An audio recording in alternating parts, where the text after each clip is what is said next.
Sans Top Chef, j'aurais pris encore 5 ou 6 ans avant de le comprendre totalement, quoi.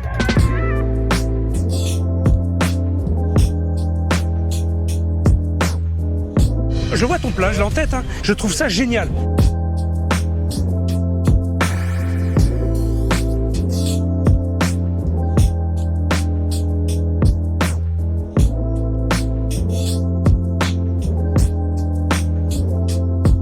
Je crois que c'était Paul Perret qui m'a dit ça, mais en off ou un truc comme ça, c'était 1, 2, 3, ça suffit. Ça veut peut-être rien dire comme ça, mais en gros, il me disait que dans une assiette, il n'y a pas besoin d'avoir 1000 trucs. Tu peux avoir 1, 2, 3 éléments, tu peux les décliner, tu peux jouer sur les textures et autres, mais en vrai, ça suffit. Tu n'as pas besoin d'aller plus loin.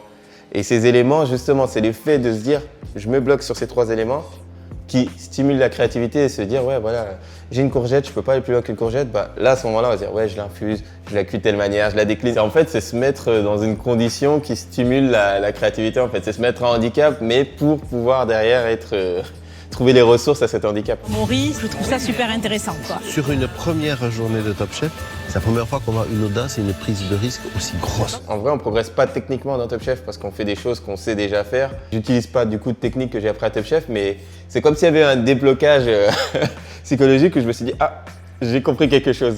Et ce quelque chose, c'était vraiment, en fait, comment on compose une assiette, qu'est-ce qu'on pose, comment on le pose et pourquoi on le pose.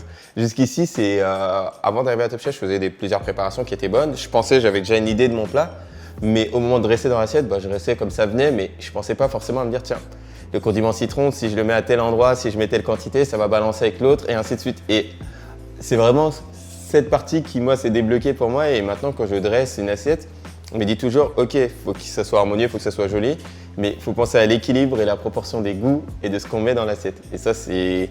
je pense que ça, sans Top Chef, j'aurais pris encore 5 ou 6 ans avant de le comprendre totalement, quoi.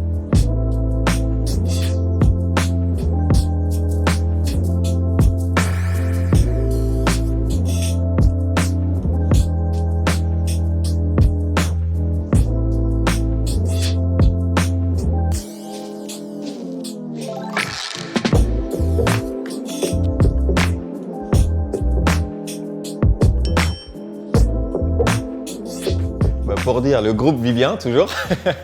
Il a survécu à l'après Top Chef et à tout, le groupe vit bien. Et bah non, on a toujours le même rêve d'aller manger ultraviolet et je lâcherai pas l'affaire là-dessus.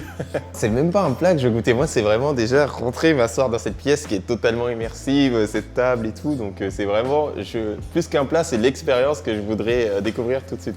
Mais pour l'instant, bon, le Covid nous empêche de faire beaucoup de choses et non, mais en tout cas, dès que c'est possible, direction Shanghai.